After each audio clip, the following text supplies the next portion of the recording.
Shalom, jemaat yang dikasihi Tuhan. Kita akan memulai ibadah ini. Mari kita masuk dalam saat teduh. Saat teduh dimulai.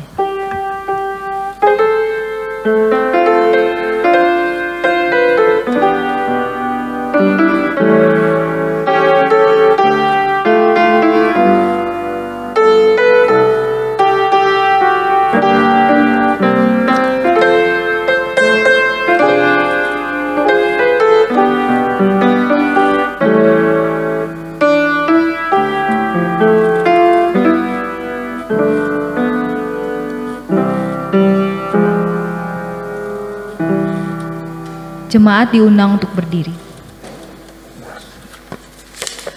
Nyanyikanlah mazmur bagi Tuhan, hai orang-orang yang dikasihinya, dan persembahkanlah syukur kepada namanya yang kudus. Sebab sesaat saja dia murka, tetapi seumur hidup ia murah hati. Sepanjang malam ada tangisan, menjelang pagi terdengar sorak-sorai. Mazmur 30 ayat 5-6. Pertolongan kepada kita adalah di dalam nama Allah, yang menjadikan langit dan bumi. Turunlah kiranya atas kita sekalian anugerah dan sejahtera daripada Allah Bapa dan daripada anaknya Yesus Kristus. Amin. Dengan tetap berdiri, marilah kita menyanyikan lagu NKI nomor 300, bait 1 dan 2.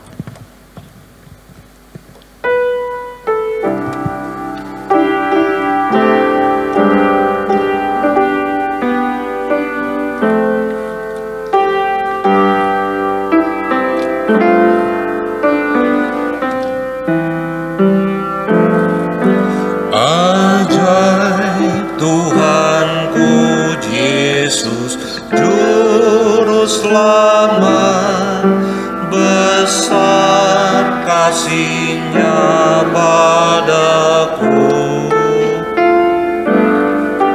naungan jiwaku yang kokoh kuat, tempat yang tentram dan teduh.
Selamatku Yesus Tuhan, diangkutnya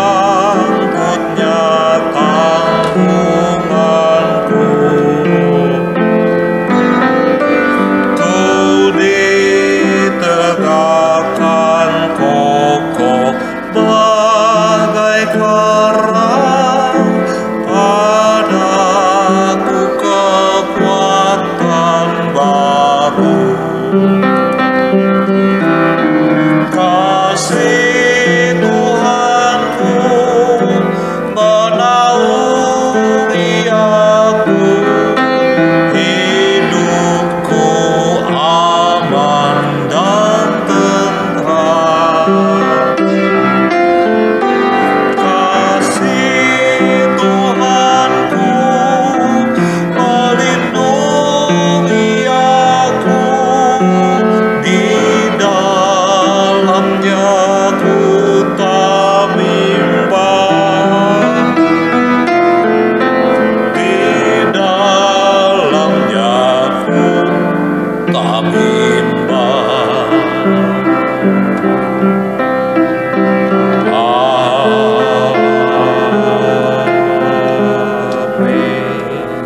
Silakan duduk. Mari kita berdoa. Bapa kami yang di surga, Dengan kasih-Mu Engkau telah menjadikan kami. Dengan kasih-Mu Engkau telah menjaga kami. Dan dengan kasih-Mu Engkau juga hendak menjadikan kami sempurna. Dengan rendah hati kami mengaku bahwa kami tidak mengasihi-Mu dengan segenap hati, roh, jiwa, dan seluruh hidup kami.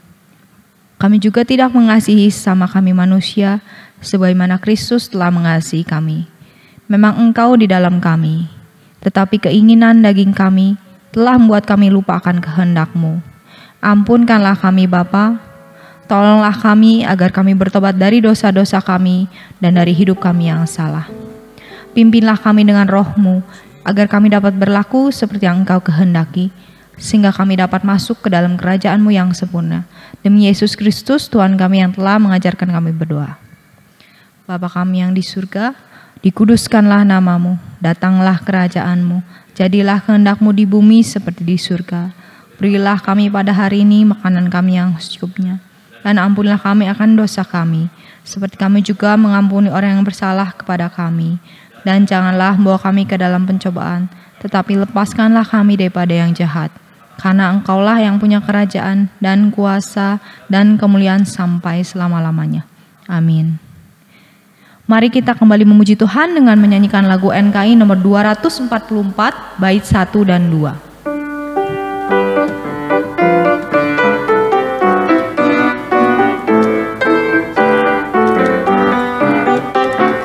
Jika kau masuk ke kebebasan, ada kuasanya darah Tuhan. Jika kau berhajat disucikan, darah ada kuasa hebat. Ada kuasanya Yesus hilangkan dosaku. Ada kuasa Tuhanku hilangkan segala dosa.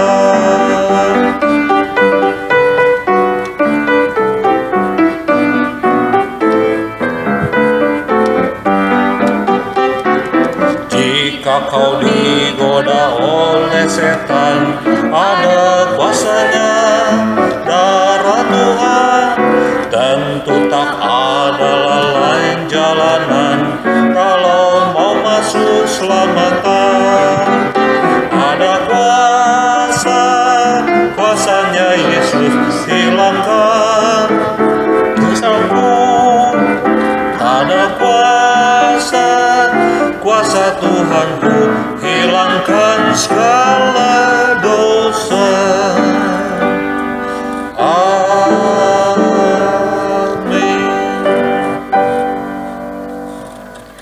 Bacaan responsoria kita diambil dari Mazmur 34 ayat 2 sampai 11. Mazmur 34 ayat 2 sampai 11. Kita akan membacanya bersaut-sautan. Saya mengundang jemaat untuk berdiri.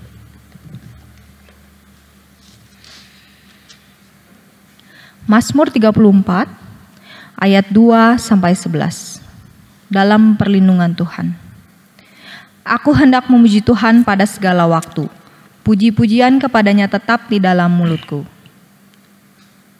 Tuhan, jiwaku bermegah. Biarlah orang-orang yang rendah hati mendengarnya dan bersuka cita. Muliakanlah Tuhan bersama-sama dengan aku. Marilah kita bersama-sama memasyurkan namanya. Aku telah mencari Tuhan, lalu Ia menjawab aku dan melepaskan aku dari segala kegentaranku. Tujukanlah pandanganmu kepadanya, maka mukamu akan berseri-seri dan tidak akan malu tersipu-sipu. Orang yang tertindas ini berseru, dan Tuhan mendengar. Ia menyelamatkan dia dari segala kesesakannya. Malaikat Tuhan berkemah di sekeliling orang-orang yang takut akan Dia, lalu meluputkan mereka. Kecaplah dan lihatlah betapa baiknya Tuhan itu. Berbahagialah orang yang berlindung padanya. Takutlah akan Tuhan, hai orang-orang yang kudus, sebab tidak berkekurangan orang yang takut akan Dia. Bersama-sama, singa-singa muda meranak kelaparan, tetapi orang-orang yang mencari Tuhan tidak kekurangan sesuatu pun yang baik. Amin. Gloria Patri.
marilah bersama dengan umat Kristiani di seluruh dunia, kita mengikrarkan pengakuan iman kita. Hendaklah masing-masing kita berkata demikian.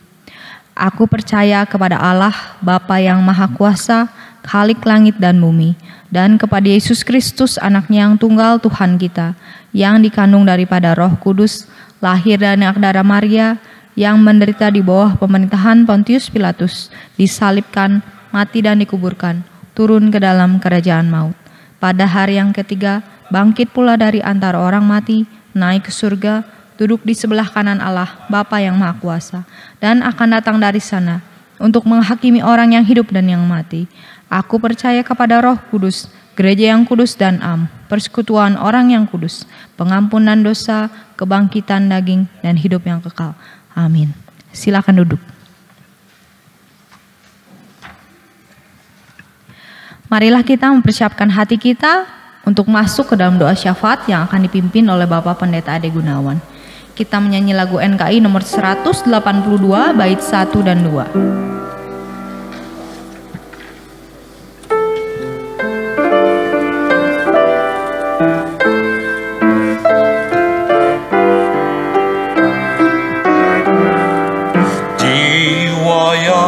Gelisah yang lemah lesu, tengah ribut susah, ombak menderu. Siapakah yang sempat hibur kau teman? Siapa yang mau tanggung sebeban? Cuma ada satu yang setia, yakni Yesus, sobat yang benar kekal. Ia tiap waktu mau menolonglah, sapu air mata, lenyapkan sesal.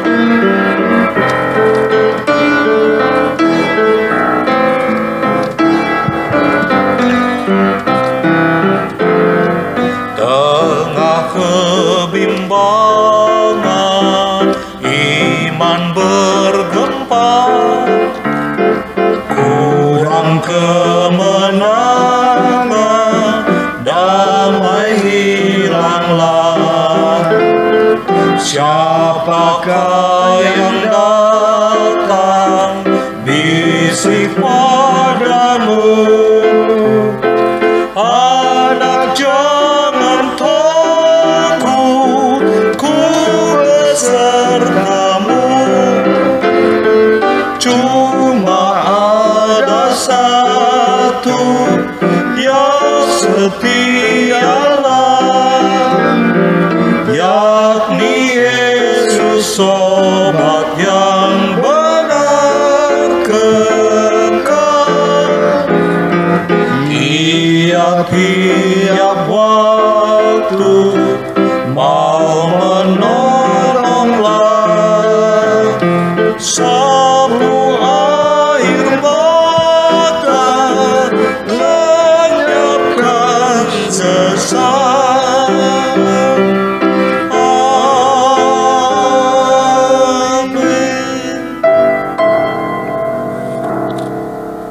Mari kita menyatukan hati dan iman kita di dalam doa. Bapa kami yang di sorga, Tuhan yang maha murah dan maha kasih, Allah yang kami sembah di dalam Yesus Kristus Juru Selamat kami, segala puji dan syukur kami persembahkan kepada Tuhan. Oleh karena Tuhan telah menyertai, memelihara, melindungi dan memberkati kehidupan kami masing-masing sampai pada saat ini. Terima kasih ya Bapa untuk kemurahan-Mu di dalam hidup kami. Dan pada saat ini Bapa, kami mau berdoa untuk bangsa dan negara kami. Kami menyerahkan Presiden beserta dengan Wakil Presiden para menteri dan semua aparat negara. Kiranya Engkau mengaruniakan hati yang takut akan Tuhan dengan penuh tanggung jawab dan hikmat daripada Allah. Mereka boleh melaksanakan tugasnya di tengah-tengah bangsa kami. Tuhan, kami berdoa untuk semua usaha di dalam memutus rantai penularan daripada penyakit COVID-19. Kami mohon kiranya Engkau memberkati setiap dokter dan perawat, semua obat-obat yang digunakannya, supaya melalui kuasa dan pertolongan Tuhan mereka boleh mendapatkan kesembuhan. Demikian pula Tuhan, kami berdoa untuk semua upaya menemukan vaksin untuk penyakit ini. Tuhan, bantu di dalam segala prosesnya. Melalui kuasa Tuhan, pada akhirnya kami boleh mendapatkan vaksin yang tepat. Kami boleh dapat pengobatan yang tepat, supaya kami boleh lepas daripada pandemi ini. Tuhan, kami berdoa dan menyerahkan, jikalau beberapa minggu terakhir ini angka penularan terhadap mereka yang positif semakin tinggi, kami berdoa dan mohon kiranya Engkau menolong setiap rakyat kami, boleh mengambil bagian tanggung jawab kami masing-masing untuk ikut mendukung akan proses, supaya semakin hari bukan semakin meningkat, tetapi makin hari semakin menurun. Dan pada akhirnya kami boleh bebas daripada pandemi ini. Terima kasih ya Bapa. Kami berdoa dan menyerahkan semua usaha penginjilan yang dilakukan di Indonesia, baik secara pribadi maupun melalui lembaga-lembaga gereja. Tuhan, kami mohon kiranya Engkau memberkati, supaya di tengah-tengah segala keadaan, baik di dalam keadaan yang longgar ataupun sulit, kami tetap setia untuk memberitakan Injil. Kami tetap setia melayani Tuhan di tengah-tengah bangsa ini. Kami boleh menjadi garam dan terang bagi masyarakat yang ada di sekeliling kami. Kami boleh membawa banyak jiwa untuk dimenangkan bagi Tuhan. Terima kasih ya Bapa. Pada saat ini ya Tuhan, hamba-Mu mengangkat tangan untuk berdoa bersama-sama dengan setiap saudara kami yang sedang berdoa pada saat ini. Tuhan, kami berdoa menyerahkan mereka, baik yang ada di dalam gedung gereja ini Tuhan, maupun mereka yang sedang berdoa di rumah mereka masing-masing, di dalam kata-kata, di dalam pikiran, di dalam hati dan jiwa mereka.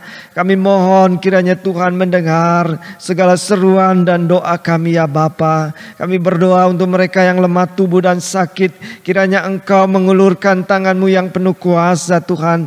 Jamalah tubuh mereka. Berkatilah segala usaha pengobatannya, supaya mereka boleh mendapatkan kesembuhan daripada Tuhan. Kami berdoa untuk mereka yang sedang bergumul dengan pekerjaan dan usaha mereka, terutama mereka yang mengalami kesulitan ya Bapa. Kami mohon kiranya Engkau melawat mereka. Hamba-Mu mohon supaya Engkau mendengarkan doa mereka, melihat akan iman mereka yang terarah kepada Tuhan. Dan kami percaya Tuhan, Engkau tidak meninggalkan mereka, tetapi Engkau ada bersama-sama dengan mereka. Terima kasih ya Tuhan.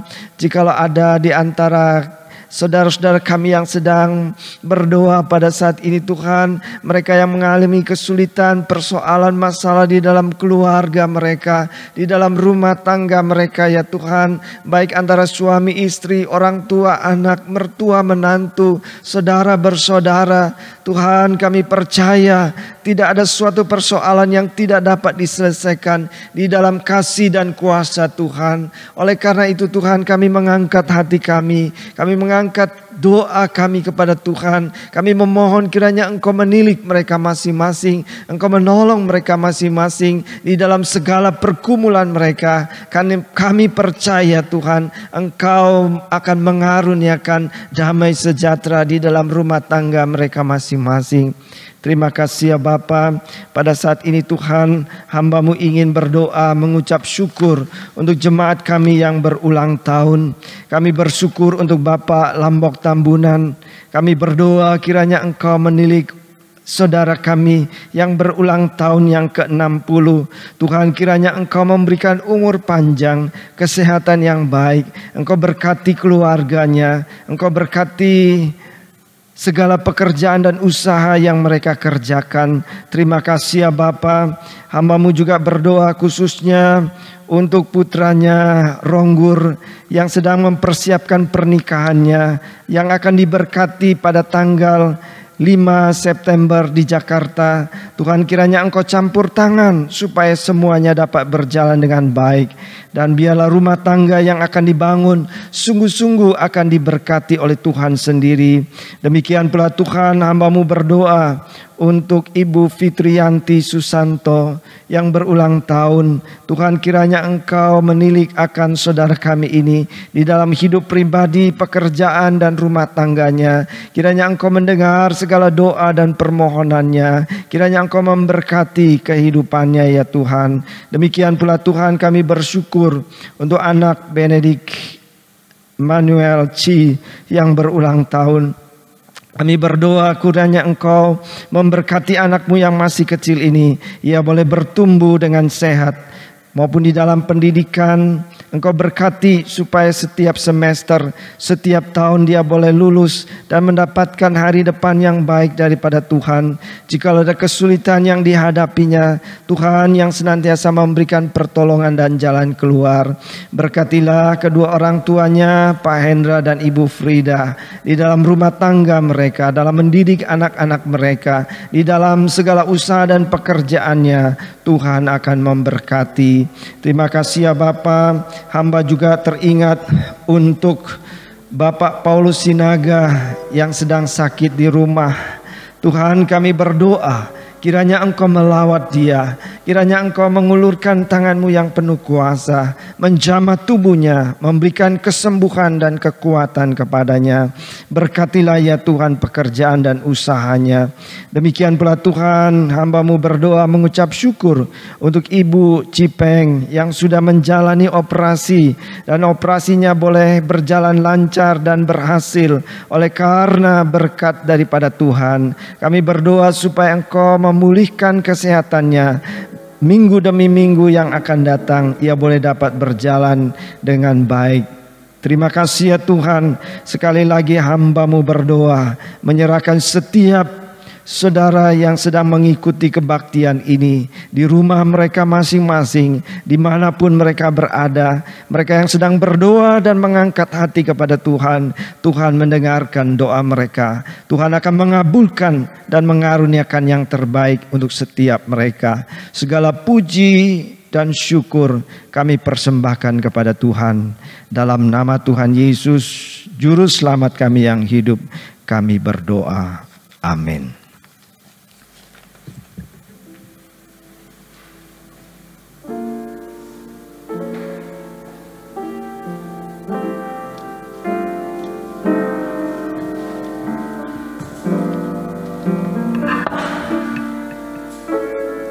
Kita akan memberikan persembahan kita. Saya mengundang petugas persembahan untuk maju ke depan. Oh soul, are you weary and troubled? No light in the darkness you see. There's light for a look at the Savior, my life more abundant and free. Turn your eyes upon Jesus, look full in His wonderful face, and the things on earth will grow strangely dim in the light of His glory and grace.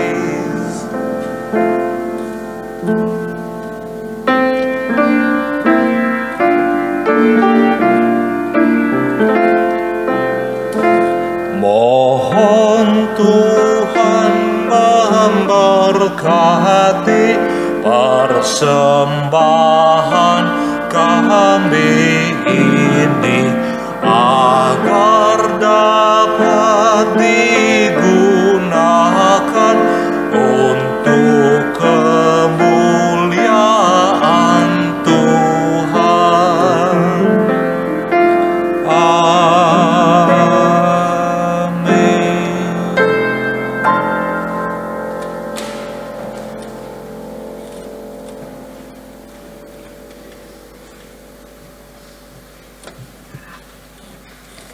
Mari kita kembali memuji Tuhan dengan menyanyikan lagu NKI nomor 169 bait 1 dan 2 untuk mempersiapkan hati kita mendengarkan firman Tuhan yang akan disampaikan oleh Bapak Pendeta Ade Gunawan.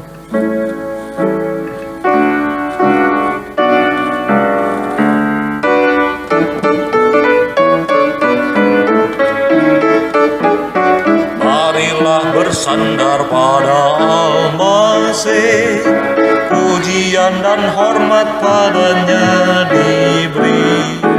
Oleh firman Allah kami terus menang, sambil harapkan perjanjian.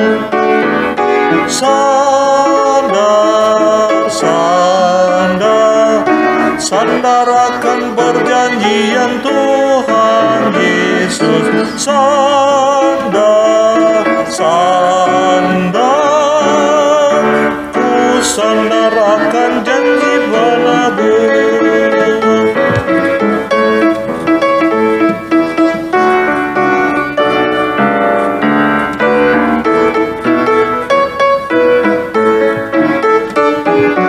Pada segala orang adalah damai, kalau terus percaya akan janjinya. Sekarang mari masuk selamat yang permai, yang baginya. Sandar, sandar, sandar akan perjanjian Tuhan Yesus. Sandar, sandar, ku sandar akan janji penebus. Amin. Mari kita berdoa. Berfirmanlah kepada kami ya Tuhan, oleh karena kami telah siap untuk menerima sabda-Mu. Jikalau ada kuasa-kuasa iblis yang ingin mengganggu kami, maka di dalam nama Yesus Kristus kami mengusir segala kuasa kegelapan. Biarlah Tuhan Allah sendiri yang berbicara kepada setiap kami. Demikian pula Tuhan, hamba-Mu mempersembahkan diri kepada Tuhan. Kuduskanlah dan layakkanlah dia, dan karuniakanlah kemampuan dan kuasa Tuhan. Pakailah hamba-Mu untuk memberitakan firman-Mu. Dalam nama Tuhan Yesus, firman yang hidup kami berdoa. Amin. Shalom Bapak Ibu yang dikasihi Tuhan. Mari kita membuka firman Tuhan 2 Korintus pasal 1 ayat yang ketiga sampai ayat yang ke-13. Surat 2 Korintus pasal 1 ayat yang ketiga sampai dengan ayat yang ke-11. Tema kita pada hari ini adalah berkat di balik penderitaan. Terpujilah Allah Bapa Tuhan kita Yesus Kristus, Bapa yang penuh belas kasihan dan Allah sumber segala penghiburan, yang menghibur kami dalam segala penderitaan kami, sehingga kami sanggup menghibur mereka yang berada dalam bermacam-macam penderitaan dengan penghiburan yang kami terima sendiri dari Allah. Sebab sama seperti kami mendapat bagian berlimpah-limpah dalam kesengsaraan Kristus, demikian pula oleh Kristus kami menerima penghiburan yang berlimpah-limpah. Jika kami menderita, hal itu menjadi penghiburan dan keselamatan kamu. Jika kami dihibur, maka hal itu adalah untuk penghiburan kamu, sehingga kamu beroleh kekuatan untuk dengan sabar menderita kesengsaraan yang sama seperti kami derita juga.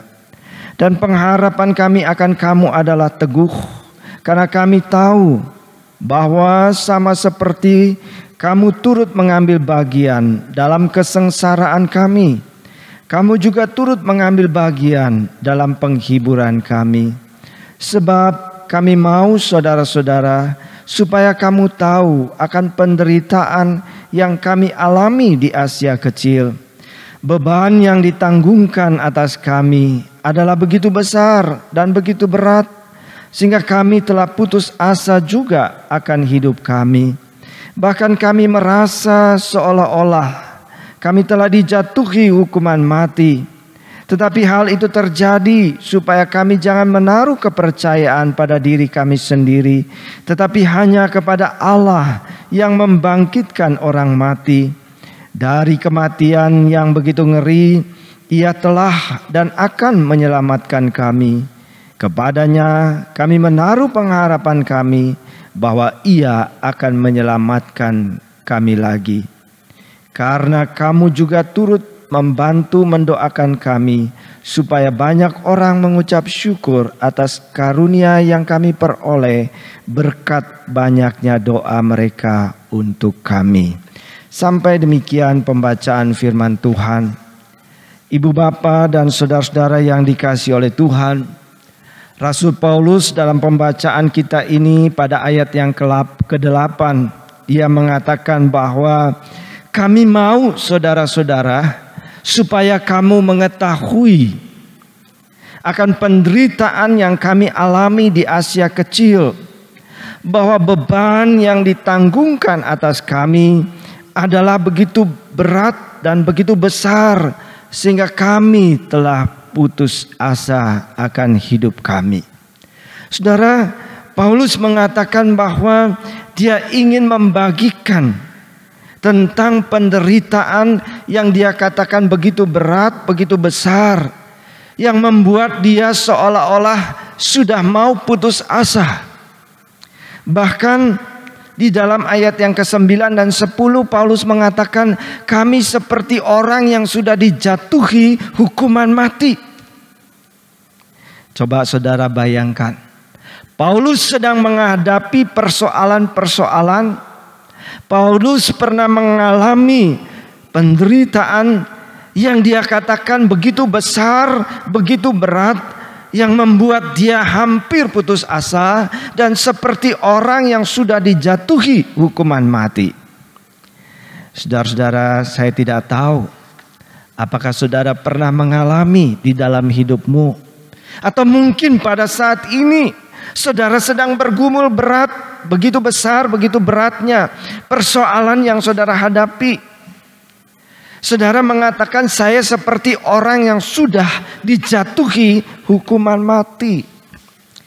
Saudara-saudara yang dikasihi oleh Tuhan, dalam bagian Alkitab ini kita tidak tahu pasti penderitaan apa yang dialami oleh Paulus. Tidak dijelaskan pada perikop ini apa yang Paulus maksudkan dengan persoalan, dengan penderitaan yang begitu berat, yang begitu besar, seperti orang yang sudah dijatuhi hukuman mati. Tetapi dari data-data Alkitab ada beberapa hal yang bisa kita temukan, bahwa Rasul Paulus pernah menderita sakit secara fisik. Ada dua hal yang menonjol. Ia diduga menderita sakit ayan yang parah, sehingga dia mengatakan bahwa aku begitu lemah. Sebenarnya aku perlu kekuatan untuk melayani, memberitakan Injil, tetapi seringkali aku begitu lemah, seperti ada duri dalam daging. Lalu di dalam Galatia pasal 6 ayat 11 Paulus katakan, lihatlah huruf-huruf yang aku tulis begitu besar sekali dengan tanganku sendiri. Biasanya dia memakai juru tulis, dan ketika dia tulis surat itu sendiri dengan tangannya, huruf itu begitu besar karena ada gangguan pada matanya. Yang kedua, ada bahaya yang seringkali mengancam hidupnya. Paulus pernah diancam oleh binatang buas. Ia pernah juga terkatung-katung, kapal pecah, dipatuk ular, berbisa dan hampir mati. Saudara, dari ayat-ayat ini kita melihat juga, terutama juga ada berbagai macam pihak yang menentang dia, baik dari orang Yahudi maupun orang yang bukan Yahudi, dari orang Kristen maupun orang bukan Kristen. dari pemerintah maupun dari rakyat. Paulus seringkali dimusuhi dan ingin dibunuh oleh karena ia setia memberitakan Injil. Saudara-saudara, kita tidak tahu pasti apa maksud daripada Rasul Paulus. Tetapi yang sangat jelas adalah bahwa penderitaan dan persoalan yang dihadapinya sangat besar, sangat berat, yang membuat dia hampir putus asa dan seperti orang yang telah dijatuhi hukuman mati. Saudara-saudara, mari kita perhatikan pasal 1 ayat 8 selanjutnya. Dia mengatakan, kami mau saudara-saudara supaya kamu tahu penderitaan besar yang kami alami. Ketika menulis surat kepada orang Kristen di Korintus, Paulus mengatakan, aku mau supaya kamu mengetahui tentang persoalan yang begitu besar yang aku hadapi. Saudara, mengapa? Mengapa orang Kristen di Korintus perlu tahu?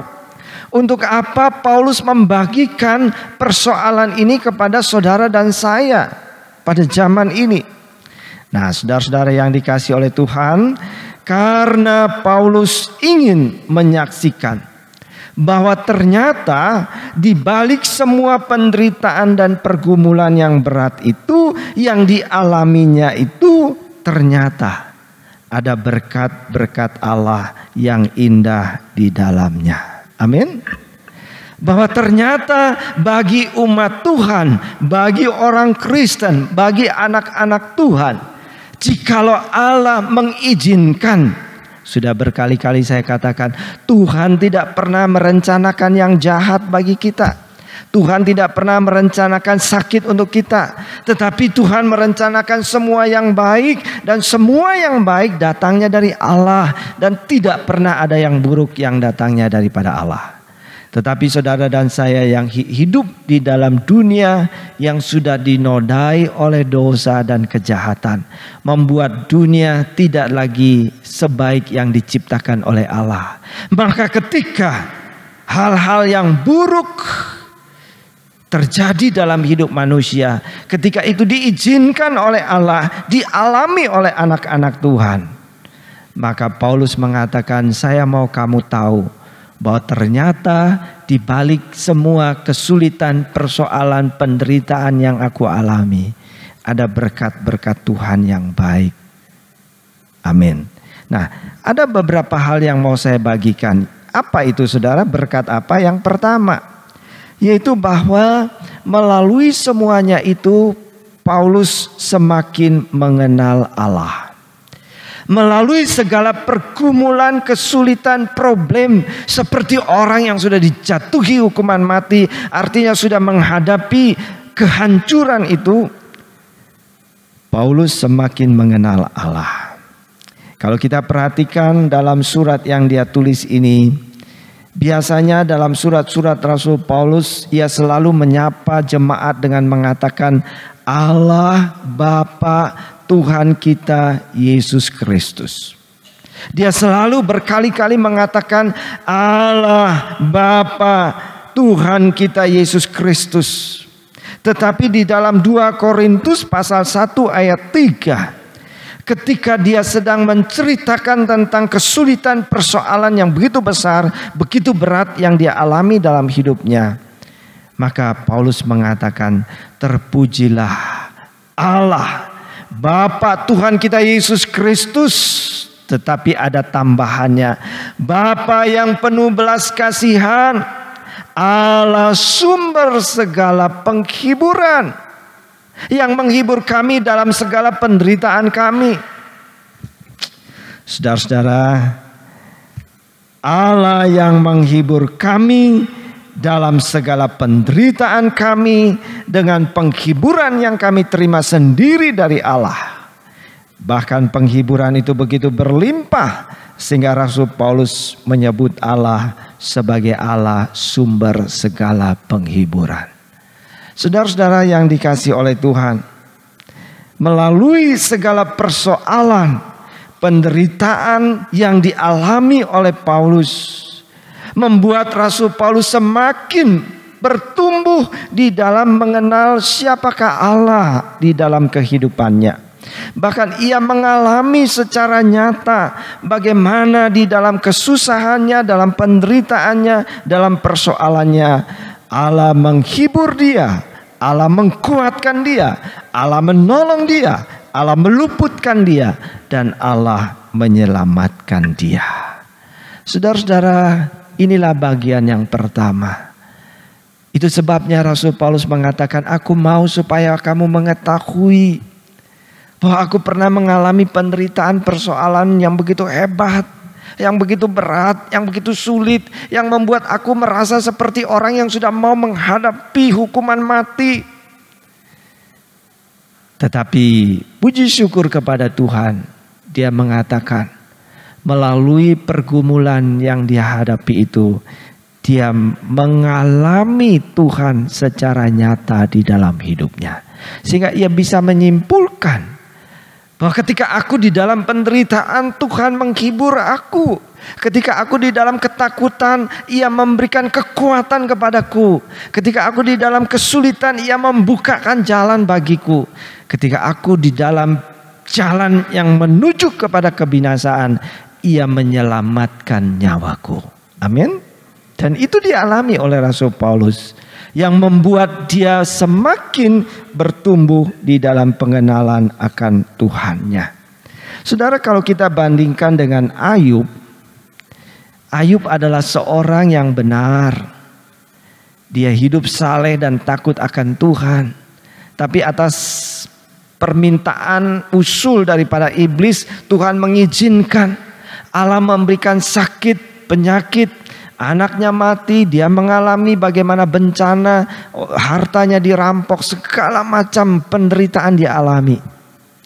Nah, saudara-saudara, puji syukur bahwa Ayub adalah seorang yang sungguh-sungguh percaya, bersandar, dan apapun yang dihadapi ia tidak akan goyah terhadap imannya, kesetiaannya kepada Tuhan.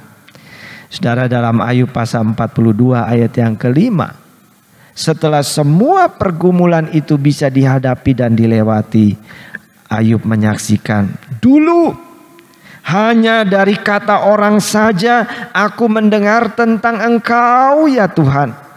Tetapi sekarang setelah aku melewati pergumulan dan persoalan yang hebat itu, mataku sendiri memandang kepada Engkau. Saudara, Ayub mengalami hal yang sama. Bagaimana ketika hidupnya di dalam kesulitan, sakit penyakit, hartanya ludes, anaknya mati. Dia begitu hidup menderita pergumulan yang begitu hebat. Tapi dia tetap berpegang kepada iman, percaya, dan terus bergantung kepada Tuhan, setia kepada Tuhan. Dan Tuhan memulihkan keadaannya berkali-kali lipat lebih baik. Lalu Ayub menyaksikan, dulu sebelum aku melewati masalah-masalah berat itu, aku hanya mendengar orang cerita, orang mengajarkan tentang Allah itu kepadaku, orang berkhotbah, orang menjelaskan. Tetapi sekarang mataku sendiri melihat siapakah Tuhan itu. Ayub mengenal dengan jelas melalui kehidupannya siapakah Tuhan itu.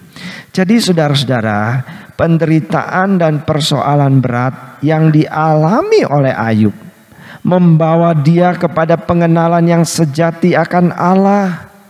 Bukan hanya pengenalan di dalam perkataan, pikiran, teori, konsep, filsafat, teologi manusia, melainkan sungguh nyata, real dalam kehidupannya. Ayub merasakan dan mengalami Allah yang nyata dalam hidupnya. Saudara-saudara yang dikasihi oleh Tuhan, Tuhan tidak ingin saudara cuma mengenal Dia di dalam kata-kata manusia. Allah tidak hanya ingin saudara mengenal Dia dari cerita-cerita orang, dari khotbah-khotbah orang, dari segala pengajaran teologi, filsafat-filsafat manusia. Tetapi Tuhan ingin supaya setiap anak-anaknya sungguh-sungguh mengenal Tuhan secara nyata di dalam kehidupannya sehari-hari. Dia mengalami siapakah Tuhan itu di dalam kehidupannya. Amin. Saudara-saudara, di sebuah kebaktian, pada suatu kali ketika seorang pendeta berkhotbah dari Mazmur 23, Tuhan adalah gembalaku yang baik.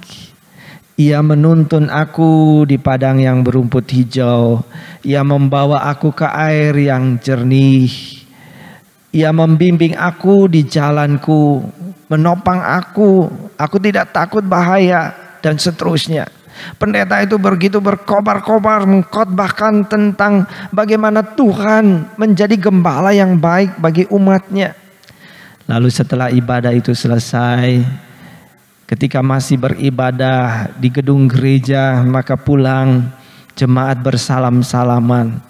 Lalu ada seorang ibu janda berumur 67 tahun. Dia mengatakan, "Pak Pendeta, saya ingin bicara sebentar." "Baik Bu, nanti setelah semua ini selesai." Lalu kemudian setelah salaman, setelah doa, dia panggil ibu itu duduk di dalam kantor gereja. Lalu ibu ini mengatakan, "Pak Pendeta, setelah tadi saya mendengar Bapak khotbah bahwa Tuhan itu gembala yang baik, bahwa Tuhan itu memelihara umatnya, bahwa Tuhan itu menyertai, melindungi, menuntun." Lalu dia mengatakan, "Pak Pendeta, saya merasa semua khotbah yang Bapak katakan tadi itu sudah terjadi, sudah saya alami dalam hidup saya." Lalu ibu janda ini mulai bercerita bahwa ketika anaknya nomor 3 masih bayi, suaminya mengalami kecelakaan dan meninggal. Lalu di dalam keadaan yang seperti itu, dia begitu duka, kehilangan, dia panik, dia bingung, dia tidak tahu bagaimana harus memelihara anak-anaknya yang masih kecil. Tetapi dia mengatakan, "Sungguh Tuhan itu gembala yang baik. Ia terus membuka jalan, memberkati, menolong, menguatkan saya. Sekarang anak-anak saya semua sudah lulus sarjana, sudah bekerja, dan rumah tangga pekerjaan mereka baik. Semua itu adalah karena pemeliharaan gembala yang agung." Saudara-saudara yang dikasihi oleh Tuhan, yang pertama, bahwa berkat di balik pergumulan yang berat yang saudara dan saya alami adalah Tuhan mau supaya saudara dan saya bertumbuh di dalam pengenalan akan Dia. Secara nyata kita menikmati dan mengalami kuasa Tuhan, kasih Tuhan, pemeliharaan Tuhan, berkat Tuhan yang hidup dan luar biasa itu dalam hidup kita masing-masing. Amin. Nah saudara, yang kedua adalah bahwa Tuhan mengizinkan kita menghadapi pergumulan itu supaya nanti kita menjadi saluran berkat bagi orang lain. Saudara, dalam perikop yang kita baca 2 Korintus pasal 1 ayat 4, Rasul Paulus mengatakan, "Sehingga kami sanggup menghibur mereka yang berada dalam bermacam-macam penderitaan dengan penghiburan yang telah kami terima sendiri dari Allah." Paulus mengatakan bahwa setelah kami menikmati, mengalami dengan nyata penghiburan, kekuatan, pertolongan daripada Tuhan, maka semua itu membuat kami sanggup untuk menghibur mereka yang berada di dalam berbagai macam penderitaan dan pergumulan. Saudara, dalam ayat yang ke-6 Paulus melanjutkan, "Jika kami menderita, hal itu menjadi penghiburan dan keselamatan bagi kamu. Jika kami dihibur, maka hal itu adalah untuk penghiburan kamu, sehingga kamu beroleh kekuatan." Saudara-saudara, Paulus mengatakan, jikalau kami menderita, semuanya itu adalah supaya menjadi penghiburan dan keselamatan bagi kamu. Jika kami dihibur, maka hal itu adalah untuk penghiburan bagi kamu, sehingga kamu beroleh kekuatan untuk menghadapinya. Jadi saudara-saudara, Allah mengizinkan anak-anaknya mengalami berbagai macam persoalan dan penderitaan supaya saudara dan saya datang kepada Allah. Supaya saudara dan saya mencari Tuhan, datang kepada Tuhan, berdoa kepada Tuhan, dan kita akan memperoleh kekuatan, penghiburan, pertolongan dari Tuhan. Dan supaya dengan penghiburan, kekuatan, dan pertolongan yang pernah kita alami itu membuat kita sanggup untuk menolong, menghibur mereka yang berada di dalam berbagai penderitaan. Saudara-saudara, supaya kita menjadi saluran berkat bagi sesama kita. Bagi mereka yang berada di dalam kedukaan, saudara dan saya yang sudah menerima penghiburan daripada Tuhan, membuat kita sanggup dengan nyata memberikan penghiburan kepada mereka. Kepada mereka yang di dalam kelemahan agar dikuatkan oleh kita. Mereka yang ada di dalam putusasaan mendapatkan pengharapan seperti yang Paulus dapatkan. Dia katakan, aku seperti orang yang sudah dijatuhi hukuman mati, tetapi di dalam Tuhan aku mendapatkan pengharapan. Bagi mereka yang sakit, mendapatkan jamahan dan kesembuhan daripada Tuhan. Bagi mereka yang berada di dalam kekurangan, supaya mereka mendapatkan kecukupan. Bagi setiap orang yang di dalam persoalan, mendapatkan jalan keluar daripada Tuhan. Saudara, saya mau memberikan suatu kesaksian yang pernah saya dengar. Ketika saya melayani di GMI di Lampung, pada suatu hari ada sekelompok rombongan, yaitu persekutuan paraplegia. Jadi persekutuan Kristen untuk orang-orang yang tidak bisa jalan, yang lumpuh. Jadi mereka datang itu satu bus besar, kira-kira ada 35 sampai 40 orang. Dari Jakarta datang ke Lampung, mereka ingin mempersembahkan pujian dalam ibadah gereja Metodis. Kebetulan saya tinggal di rumah majelis, rumah yang sangat besar, dan rombongan yang 35 orang ini bisa ditampung di rumah itu. Karena majelis yang punya rumah ini lahannya 10.000 meter, jadi rumah induk, lalu dia bangun 3 lantai untuk tamu-tamu bisa menginap di situ. Nah, saudara-saudara, lalu salah seorang daripada rombongan ini namanya Erwin, saya masih ingat. Ketika mereka sudah selesai mempersembahkan pujian di dalam ibadah, lalu dia memberikan kesaksian. Dia mengatakan, ketika itu usia saya sudah 23 tahun. Pada waktu masih kanak-kanak saya kena polio, lalu kaki saya lumpuh dan tidak bisa jalan sama sekali dua-duanya. Saudara-saudara, dalam persekutuan ini ada yang karena polio, ada pilot yang kecelakaan pesawat, ada orang yang kecelakaan di pabrik sehingga kakinya tergilas, banyak macam. Tetapi pada umumnya mereka semua itu tidak bisa jalan. Jadi ada yang dengan tongkat, ada yang pakai sepatu besi, ada yang pakai kursi roda. Lalu Erwin ini mengatakan, saya mau bersaksi. Sejak saya kecil sampai umur 23 tahun, saya tenggelam di dalam ketakutan, kekhawatiran, menjadi orang yang sangat minder, yang sangat takut. Lalu dia katakan, kalau keluarga saya pergi makan ke restoran, saya tidak mau turun dari mobil. Saya duduk di mobil dan saya bilang, makanan itu bawa ke sini. Saudara-saudara, dia tumbuh menjadi seorang anak yang begitu minder, takut. Karena tidak bisa jalan, dia takut ketemu orang. Begitulah keadaannya. Lalu dia mengatakan bahwa selama 23 tahun umurnya itu, orang tuanya yang juga Kristen sudah mengupayakan orang untuk mengunjungi dia, untuk menghibur, mengkuatkan dia, membimbing dia. Ada pendeta, ada guru Injil, orang Kristen biasa, ada konselor, ada yang dari psikolog. Tetapi dia katakan bahwa setiap kali orang menasihati dia, kamu harus tegar, kamu harus kuat, kamu harus berani menghadapi begini begitu. Dia mengatakan dalam hati, ya lu kaki lu normal, ngomongnya gampang, coba lu kayak gua ini, katanya dalam hati.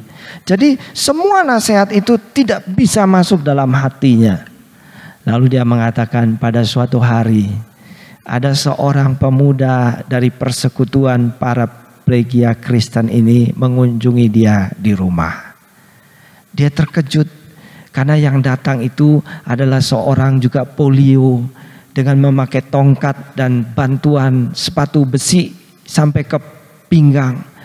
Tertati-tati datang ke rumahnya lalu mulai ngobrol dengan dia. Lalu orang itu mengatakan, Erwin, saya pun dulu seperti kamu. Saya tidak berani keluar rumah. Karena saya malu, saya cacat, saya tidak berani menghadapi hari esok.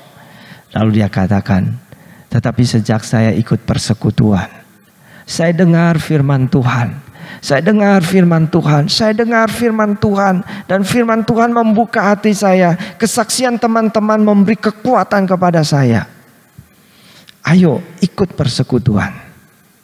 Saudara-saudara, Erwin mengatakan ketika teman yang polio, yang lumpuh, yang sama dengan aku, dia menceritakan bagaimana dia mendapatkan kekuatan untuk menghadapi hidup, maka aku bisa menerima nasihatnya itu. Lalu dia pergi ke persekutuan itu. Mula-mula dia dengan takut, lama-lama dia mendapatkan keberanian dan kekuatan. Lalu dia mengatakan, sekarang saya umur 27 tahun. Saya sudah berani pergi sendiri, naik bus malam dari Jakarta sampai ke Malang, Surabaya, kemana. Saya berani pergi sendiri.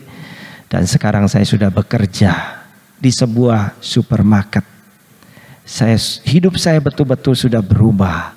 Sejak ada orang yang bersaksi bagaimana ia mendapatkan kekuatan daripada Tuhan.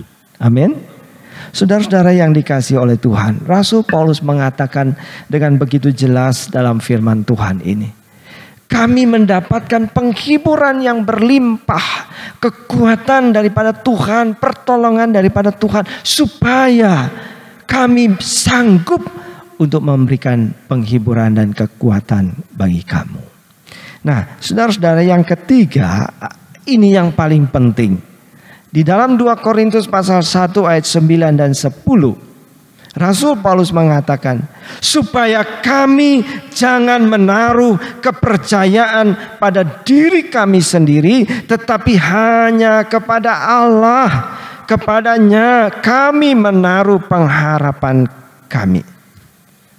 Saudara, rupanya sangat penting. Sangat penting bahwa penderitaan itu ada kaitannya dengan sesuatu yang sangat penting, sesuatu yang sangat esensi, sesuatu yang sangat mendasar dalam hidup orang Kristen. Yaitu apa?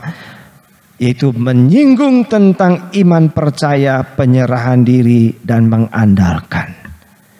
Paulus mengatakan, semua itu diizinkan oleh Allah dalam hidupku dan hidup teman-teman sepelayananku, supaya kami jangan menaruh pengharapan, kepercayaan kepada diri kami sendiri, tetapi kami menaruh pengharapan hanya kepada Allah saja. Saudara-saudara yang dikasihi oleh Tuhan, Allah mengizinkan kita mengalami persoalan dan penderitaan supaya kita disadarkan bahwa kita sangat terbatas, bahwa sesungguhnya kita tidak berdaya, baik itu jabatan, kuasa, harta, keluarga, ilmu, teknologi, dan seterusnya. Ternyata sangat terbatas dan kita sesungguhnya tidak berdaya. Bahwa sesungguhnya manusia sangat membutuhkan Allah dalam hidupnya. Amin. Saudara, kalimat ini sangat nyata pada zaman ini. Ketika seluruh dunia dilanda oleh pandemi COVID-19. Manusia dibukakan matanya, dicelikkan kenyataan yang dihadapi. Harta, ilmu, kesehatan manusia tidak dapat diandalkan. Semuanya itu begitu rapuh hanya oleh virus yang begitu kecil. Saudara-saudara, Paulus mengatakan supaya kami tidak menaruh percaya, mengandalkan diri kami sendiri, tetapi kami menaruh pengharapan dan mengandalkan Tuhan dalam hidup kami. Saudara-saudara, supaya kita belajar untuk percaya dan mengandalkan Allah dan bukan kemampuan manusia. Amin. Saudara-saudara, di sebuah gereja yang saya layani, pada suatu kali ketika ibadah selesai, seorang ibu mengatakan, "Pak, tolong ya besuk doakan suami saya sedang dirawat di rumah sakit." Lalu pada besoknya pagi-pagi saya pergi ke rumah sakit. Saya menjumpai suaminya. Keluarga ini cukup berada, orang cukup kaya. Saudara-saudara, rupanya suaminya itu stroke, umurnya baru 55 tahun. Dan stroke-nya itu cukup parah, sehingga dokter tidak berani menjanjikan bahwa dia bisa sembuh, bisa jalan lagi. Nah, saudara-saudara, sebelum ke rumah sakit, istrinya sudah banyak cerita kepada saya bahwa baik dia maupun suaminya berasal dari keluarga Kristen. Tetapi sejak menikah, suaminya itu tidak mau ke gereja. Dia mengatakan, "Kalian sajalah," kepada istri anak-anaknya, "kalianlah ke gereja, doakanlah kami semua." Tapi dia tidak tertarik untuk ke gereja. Saudara-saudara, lalu istrinya mengatakan, "Suami saya itu orangnya keras, Pak." Lalu dia katakan, "Dari ketika kami menikah tidak punya apa-apa, Pak.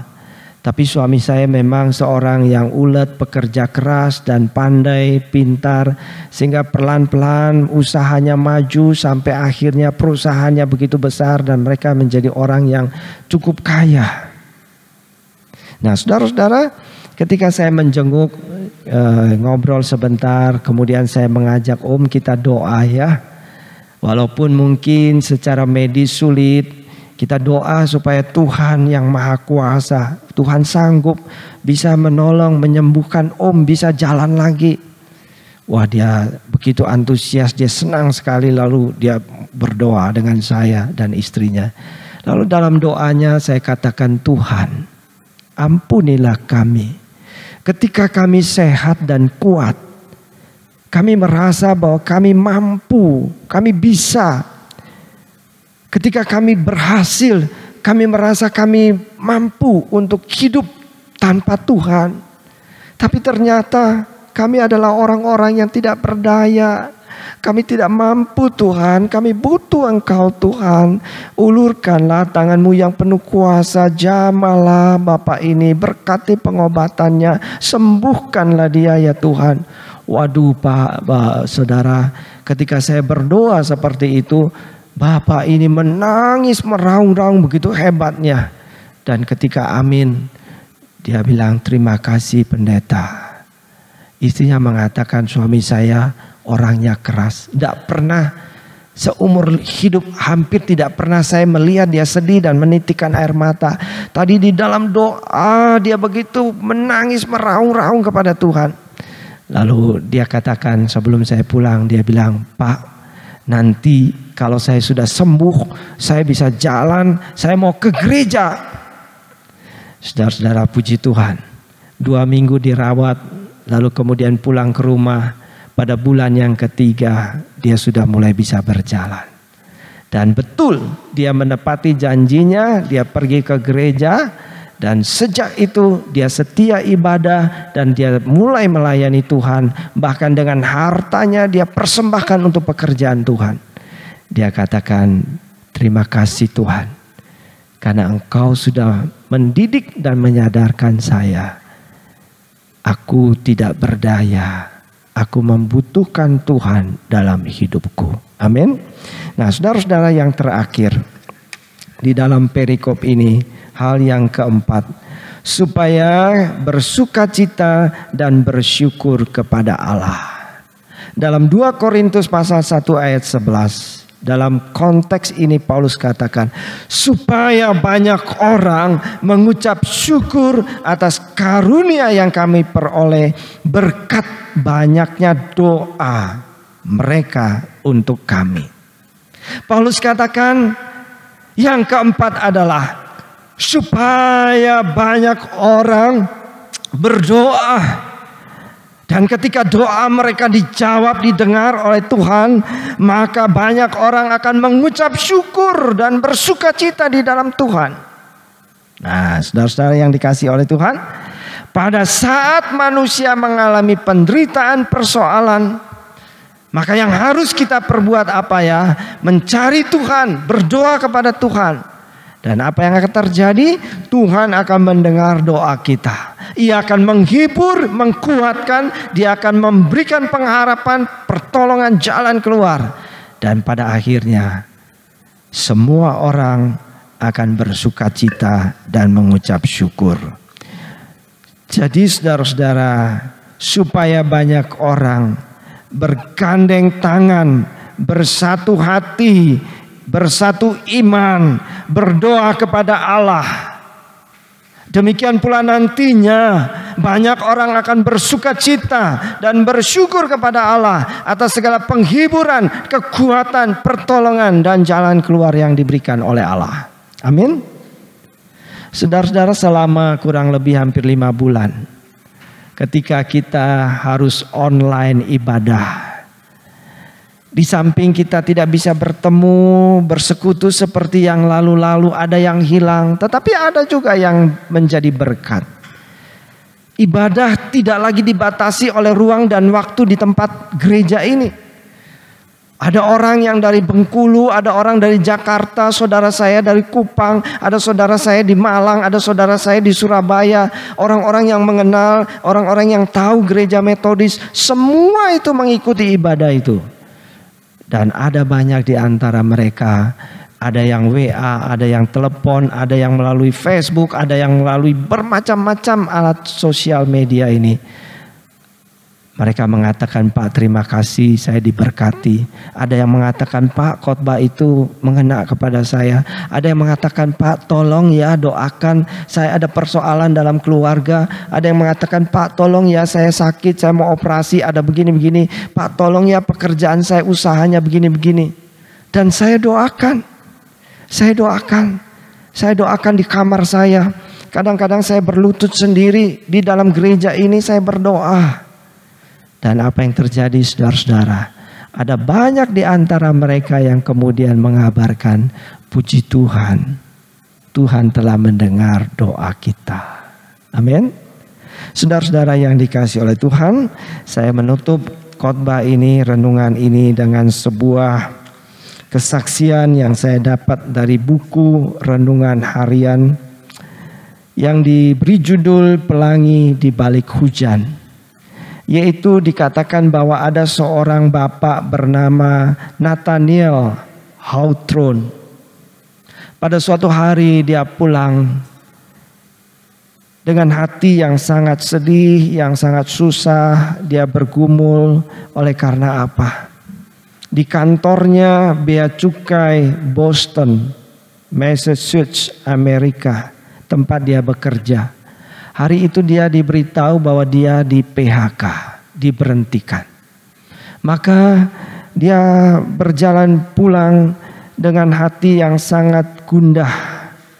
Bagaimana nanti ketika saya beritahu istri saya, bagaimana dia menjadi sangat sedih, sangat susah, dan seterusnya. Nah, saudara-saudara, lalu ketika dia bergumul keras dan dia pulang, dia ketemu dengan istrinya dan dia katakan bahwa saya diberhentikan dari pekerjaan di Bea Cukai Boston. Saudara, di luar dugaan, istrinya itu tidak marah atau tidak terpukul atau apa. Dia mengatakan bahwa istrinya merangkul dia, lalu mengatakan, tidak apa-apa. Tuhan akan memberikan pertolongan dan jalan keluar. Amin. Saudara harus jadi istri seperti ini ya.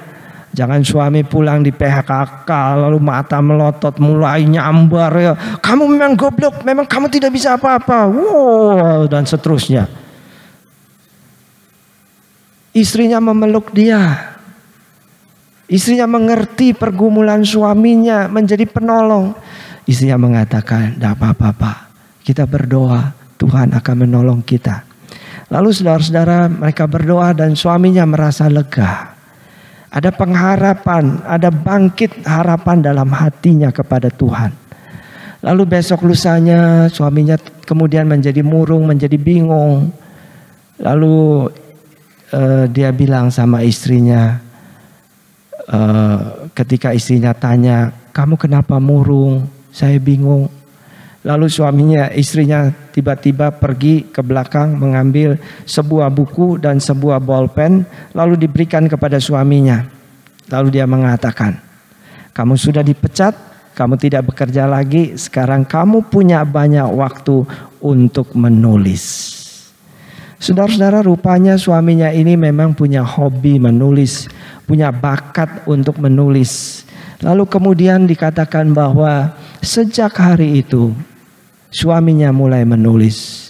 Dan apa yang terjadi saudara-saudara, 4 tahun kemudian sebuah novel yang membuat namanya terkenal dan sangat laris, The Scarlet Letter.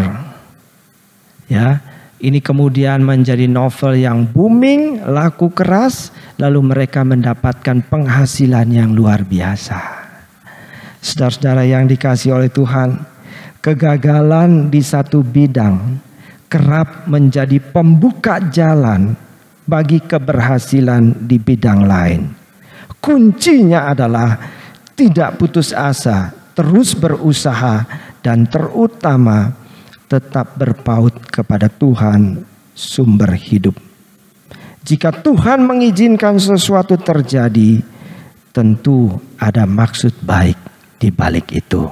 Amin. Amin. Mari kita berdoa. Tuhan, terima kasih untuk firman-Mu yang telah Engkau sampaikan kepada kami. Di tengah-tengah zaman yang sulit dalam kehidupan kami ini Tuhan, melalui Rasul Paulus, Engkau mengajarkan kepada kami bahwa di balik penderitaan, kesulitan, persoalan yang sedang kami hadapi, di balik itu ada banyak berkat yang Tuhan sediakan bagi kami anak-anak-Mu. Tuhan, hamba-Mu berdoa supaya setiap saudara yang sudah mendengarkan firman Tuhan ini, menerima sabda Tuhan ini, boleh mengalami dalam hidup mereka bagaimana di balik penderitaan dan persoalan yang berat ada berkat-berkat Tuhan yang baik yang Tuhan sediakan bagi mereka. Terima kasih ya Bapa. Segala kemuliaan bagi Tuhan saja. Dalam nama Tuhan Yesus kami berdoa. Amin.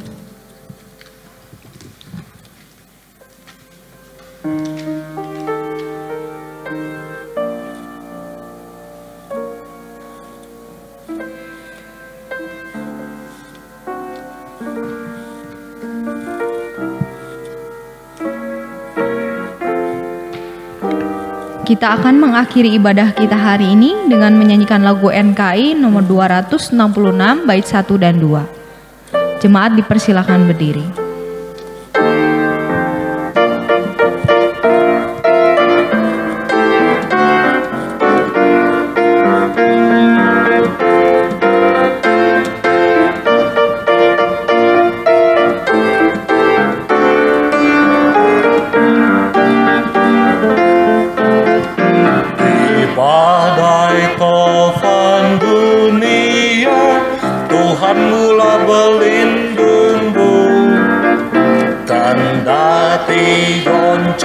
Semesta, Tuhan mula pelindungmu.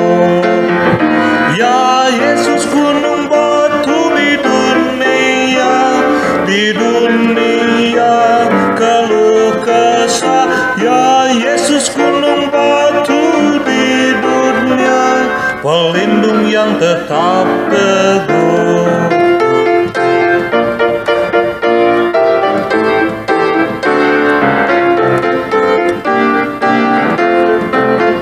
Baik siang malam terang dan gelap, Tuhanmulah pelindungmu.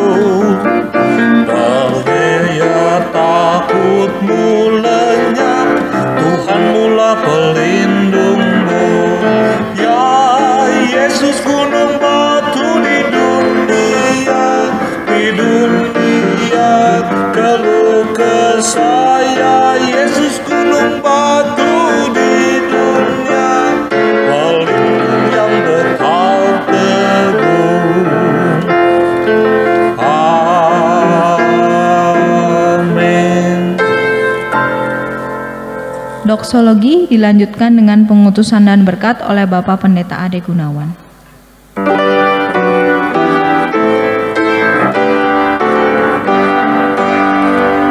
Kepada Allah beri puji, serta kepada Al-Masih, Roh Kudus muliakan, berkuasa dan berkasihan.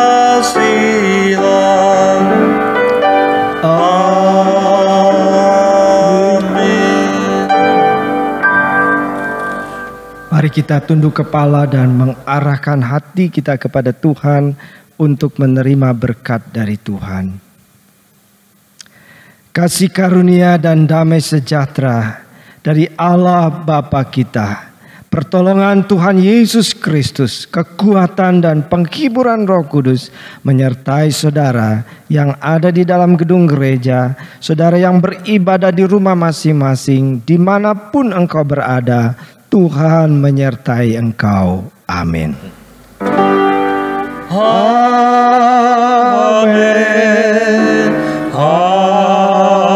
Amin.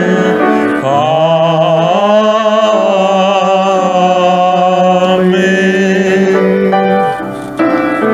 Silakan duduk, doa teduh kebaktian selesai.